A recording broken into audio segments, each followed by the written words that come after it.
ahead, hit that like button, share and subscribe. Remember, eagles flies with eagles. All right now, hit the like button, share and subscribe. This is Arthur Oma, and remember, eagles fly with eagles.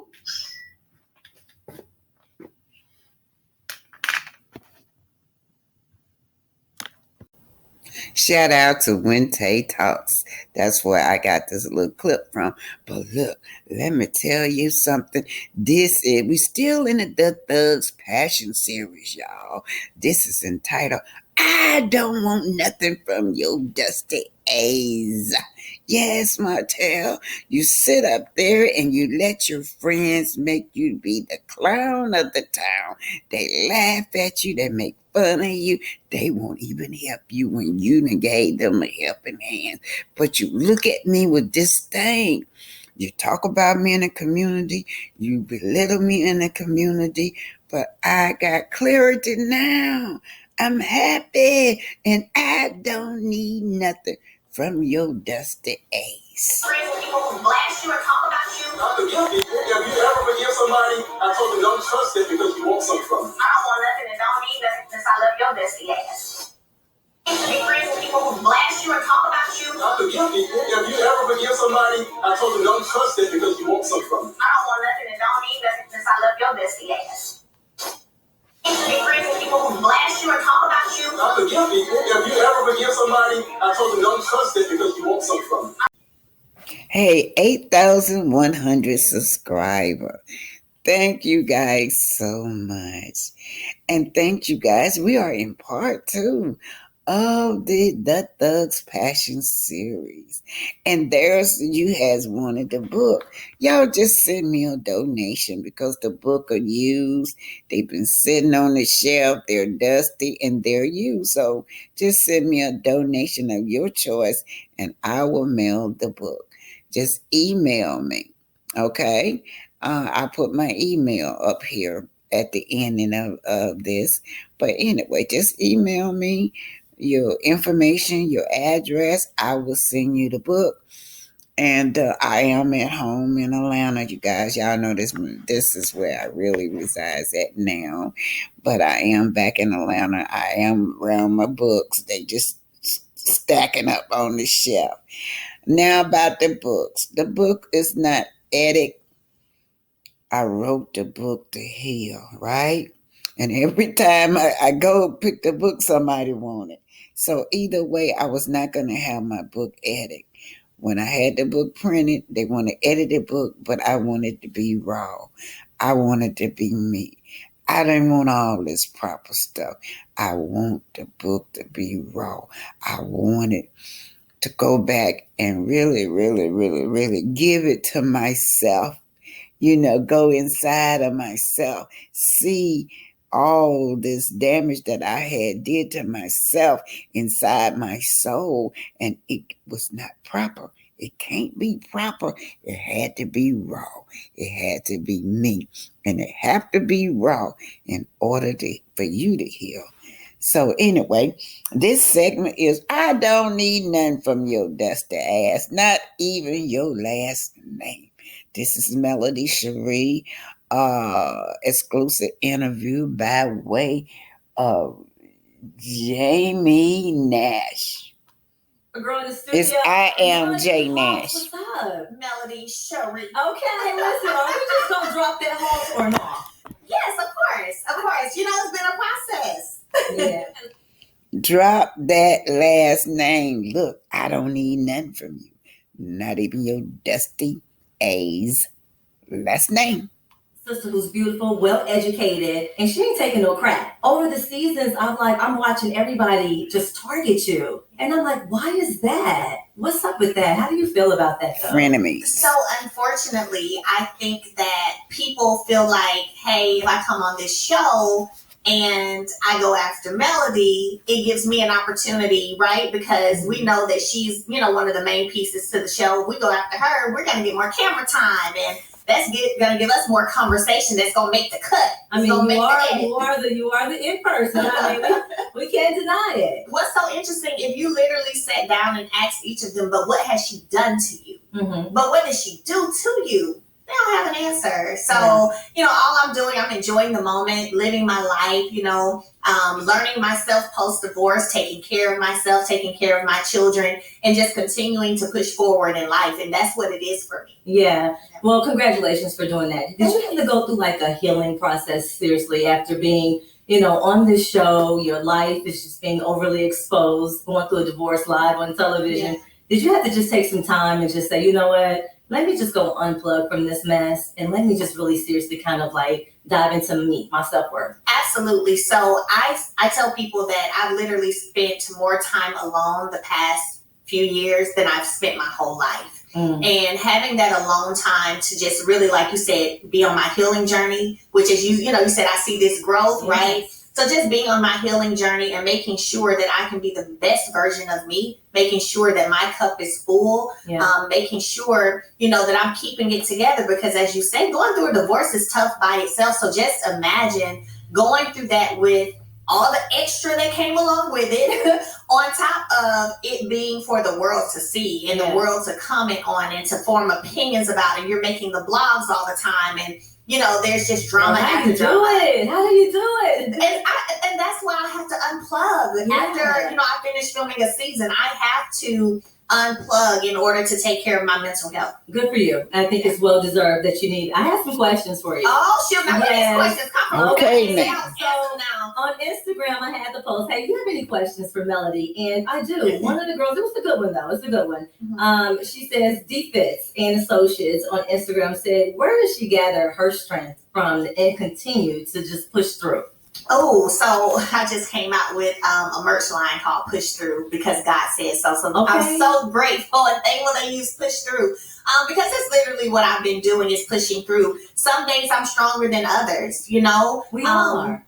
Absolutely. I like to say I pull strength from God, from, my ancestors, even because I look at it like, think of all the things they went through, right? And if they went through that and they made it through, then I'm going to make it through this. And so I literally wake up every single day saying, this is what my day is going to look like. This is what my week is going to look like. And this is what my life is going to be like. Forget what has happened. Forget all the ways that the enemy has tried to attack me. I'm going to win because that's what I'm saying for myself. That's what I'm manifesting for myself. And I live that every day. Y'all hear this growth? Like, I'm trying to tell you. So there she go. She manifests greatness for herself. So let's talk about how you can arrive at that greatness. Your next section is the Thug's Passion section. I don't need nothing from you, not even your dusty last name, nothing from you, not nothing, not even a conversation, because you can't even stimulate me mentally. I don't need nothing from your dusty ass. Hey, I don't need anything from you. From your dusty ass, nothing. This is part 2 of the Thug's Passion, you ladies. Yes. Now we're going to lead into self-esteem, building our self-esteem up so we can get some clarity about who we are, so we can free ourselves and our minds. But anyway, this is a true story. For those of you that wanted the book, just give me a donation. This book was sent on the shelf. They are all looking used, so just give me a donation. But what I wanted to say to you guys was that you may complain about my editing. I did not edit the book. The book was written for me to heal. But every time I bring the book out and just decide to share it with you guys, somebody want one. So you won't get a proper grammar. You get the raw meat.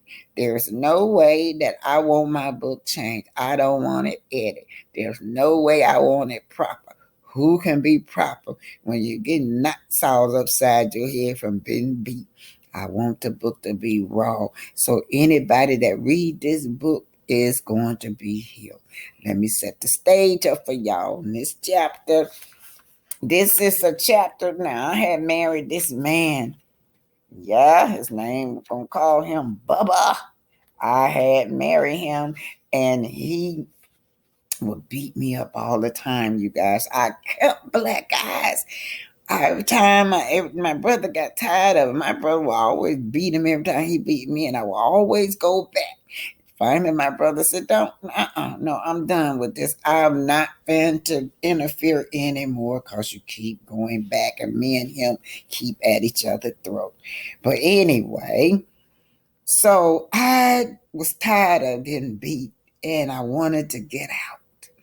I wanted to get out. The man was a lot older than me. He was 33. I was like about 19 at this time. I married him when I was 18. Soon as I graduated from high school, I married him just to get out of the house. But while we were dating, he didn't show no signs of abuse. I had no way of knowing that this man was an abuser like that. Now he got out on the work, he got out and did his thing. And then plus I started hearing in the community that he was on the down low, that he had a boyfriend around the corner. But anyway, y'all, this all new to me. I'm young and inexperienced. But now I went to the club one night with my friend and I met a guy. His name was Dare. Yes, I met this guy. His name was there. So after that, all I could think about was that man. That man came over. We was talking to me, buying me drinks. I laughed so hard. I had a great time that night. So anyway, maybe 2 or 3 months went by and my best friend Cookie said, look what I got. I got a flyer. $250 for first place dance prize, $500 for the winner. Nothing I could do, man. I couldn't do nothing else. I knew that I could dance. That's one thing I could dance because I tell you what, I was a street dancer to my heart. Yeah, so it was like on a Saturday I was going. I was going anyway on that Saturday, but that Friday night or that Friday morning, he had beat me up. I had a big old knot right here, big old knot, puffing, just oozing blood, busted lip, eyes was black. The night before the dance contest. So let me read this to y'all. Of course, Bubba, that was my husband's name, he felt threatened towards any possibility of his wife showing signs of happiness and anything that didn't include him. Now, y'all know what? That's a nonsense. I didn't know at the time. The day of the competition, Helen beamed with joy. Now she set her daughter in the high chair. Yeah, we had a baby. As she laughed and clapped her hands, Helen danced. I was dancing, practicing for my baby. And then she lifted her out of the high chair.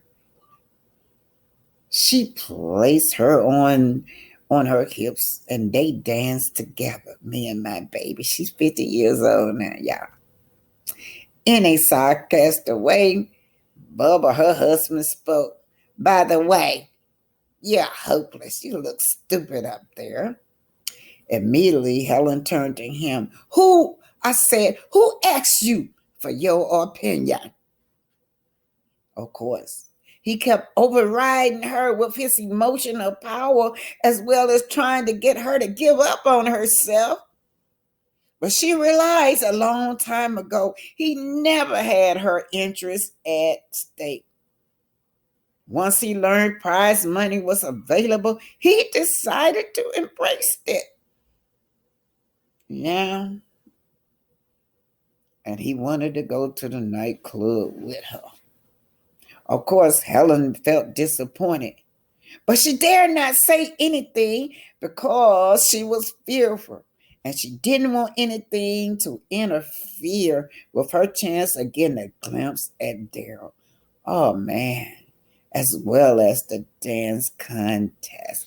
All I could think about was Daryl, man. Later, as she went backstage loosening up, Dara and Sweet approached her. They introduced themselves again. Remember me? He said. I didn't know you were a professional dancer, said Dara. Helen smiled. She proceeded to exercise while she listened. As she tilted her eyes, she looked at him. From her heart, passion was flowing for that man, y'all. And because of her husband present, I was nervous, or she was nervous. Sir, you must go and sit in the audience, a heavy-set man said. He was wearing a tuxedo, he said to Bubble. Indeed, Helen felt relieved. But she questioned herself about her feelings. How can a person instantly fall in love with a stranger? Meanwhile, Darrell continued to wear a serious look on his face. He stared at Helen with his brown, slanting eyes as though he knew about the secret of her abuse. In fact, a woman often feels obliged to hide abusive behavior. She will lose her ability to discard it unless she frees her soul. She will only free herself of her hidden abuse if she discovers who she really is as a human being, thereby demanding better treatment herself by others. Furthermore, it was quite clear that it was Daryl's territory. And one element is certain, which was the common ground they had with each other. The entire competition echoed his name. Man, I'm like, oh man, they were like, Daryl, Daryl, Daryl. They were echoing his name. Meanwhile, the master of ceremony introduced, ladies and gentlemen, I hate to be a judge at this time, but we must go on with our thing. The curtain fell back and the lights dimmed. I was wearing a red dress. On stage, the dancing spirit fixated itself into the marrows of my bone, and it felt like the Holy Ghost was all fire, all in my feet. It dominated my spirit. At last, she found the very secret in her heart. She felt safe. She felt free. It was as though her life was gliding by. Now, inside of her heart, she thought about her journey. Suddenly, the audience stood to their feet. They cheered. Helen leaped. You could see her delicate arms waving like the wings of a butterfly as she leaped through the air. And contemplating one last moment of this wonderful feeling before landing back into the world, she drops to the floor in a split. She felt powerful and in control. Then she stands to her feet and bows gracefully. Well, Daryl got up. He started dancing. Man, that boy was wonderful. Anyway, Daryl won the dance contest, and I was first place. The man gave me my money, and suddenly my husband Bubba snatched the money out of my hand.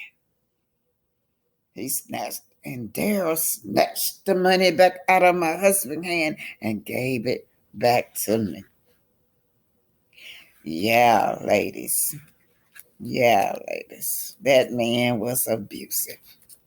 He had told my self-esteem down. He kind of reminded me of myself. Everything I tried to do, he would just humiliate me and belittle me, you guys. There's different level of self-esteem.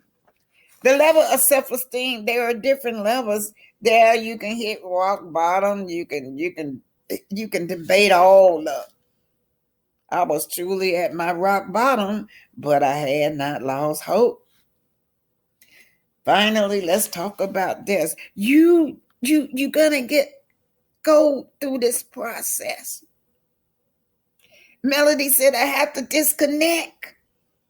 I have to go into isolation.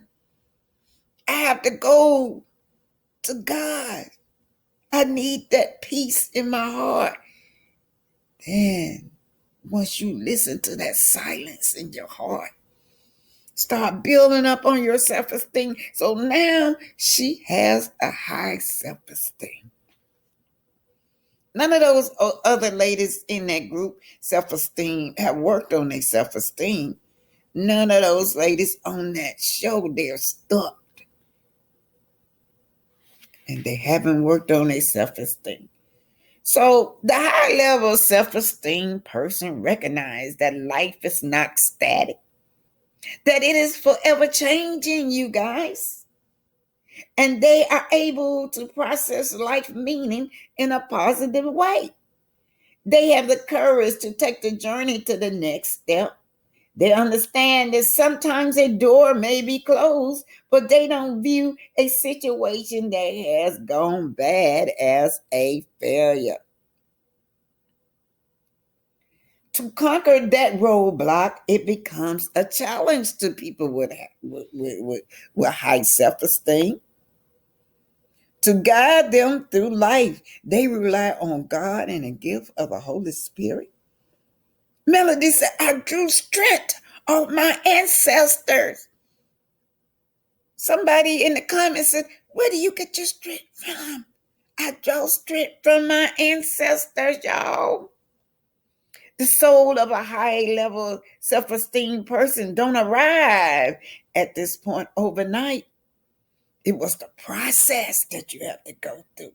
It is evolution that you have to go through of life experience as it unfolds. Along the way, they have made many mistakes.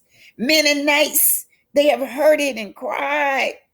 They have begged the Creator to teach them how to make the right decision in life. The soul of a self-esteem person, high-level self-esteem person, realize that there is never a quick fix to any problems. They are able to handle a problem with focus and from a clear perspective. I don't need nothing from you. Nothing from your dusty ass. I got a clear focus.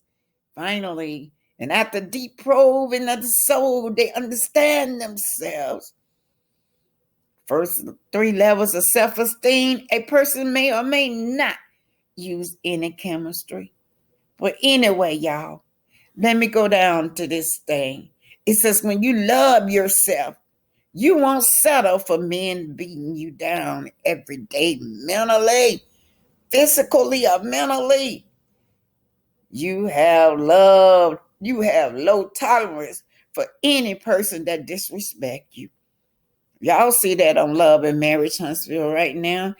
A lot of them be on there trying to disrespect her.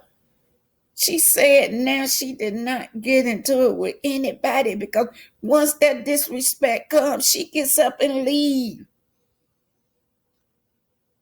You must find the strength to leave right now.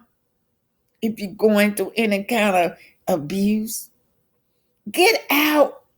Break that daily bond and be free. Break that daily bond and be free. There's strength inside of you. You can draw that strength from your ancestors, says Melody. Go there and find that place. Only you have the courage to bring it to surface. Nobody else can do that for you.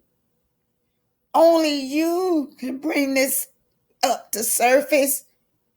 Remember, there's still a way back home because the Creator and His love heals all wounds. Most importantly, When you discover self-love, your life will begin to change. I don't need nothing from you. Nothing from your dusty ass, not even your last name. Well, we are celebrating Black History Month by shining a light on pivotal figures who made an incredible impact on our country. Virginia native Dr. Gladys West is one of those figures, a hidden figure, in fact, whose contributions to science went unrecognized for decades because of her race and her gender. But now, reporter Leland Pinder speaks with her family about her remarkable journey. A retired Navy mathematician, Dr. Gladys West is credited with being part of the team whose work led to the development of the Global Positioning System, better known to just about everyone, everywhere, as GPS. It's such a great legacy. At 92, Dr. West is no longer doing interviews. Her grandson, Andre Jones, spoke with me on her behalf, as did her biographer, Marvin Jackson. It Began with a Dream was published last year. This woman had so much knowledge and was just such a beautiful person. Gladys May Brown was born in 1930 during the Great Depression in Dinwiddie County. Her father, a tobacco farmer, she and her siblings worked the fields in the mornings, went to school, and worked the fields in the evening. But from a young age, little Gladys was determined this would not be her position for the rest of her life. Her mother was talked to her about, she said, you're very smart. And you can do all kinds of things. You can do anything, but you have to get an education. West was always number one in her classes. In high school, she was valedictorian and earned a scholarship to present-day Virginia State University. One thing that she really taught me was that your education doesn't separate you from others, but it gives you a lot more opportunities. At VSU, she studied mathematics, earning her degree in 1952. She went back, earning a master's in 1955 after teaching in segregated Virginia public schools. In 1956, a call from the Naval Service Warfare Center, as it's known today, in Dahlgren, Virginia. Jackson says West was skeptical and initially turned down the interview. They got back to her and said, hey, come on anyway, we're going to hire you, because your qualifications are so good. She was only the fourth Black person to be hired there. The third, Ira West, the man she would marry the following year.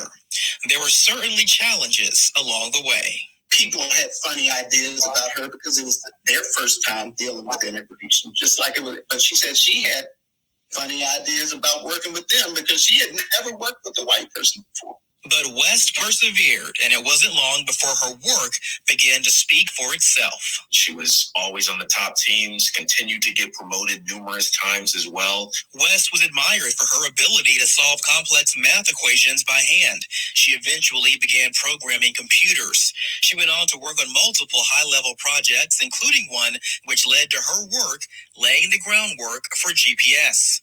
Jackson says West had no idea of the significance her work would ultimately play in something so transformative. When she found out what it was going to become, she was like, oh my gosh, she couldn't believe it. In 2018, she was honored by the Virginia legislature and also inducted into the Air Force Space and Missile Pioneers Hall of Fame.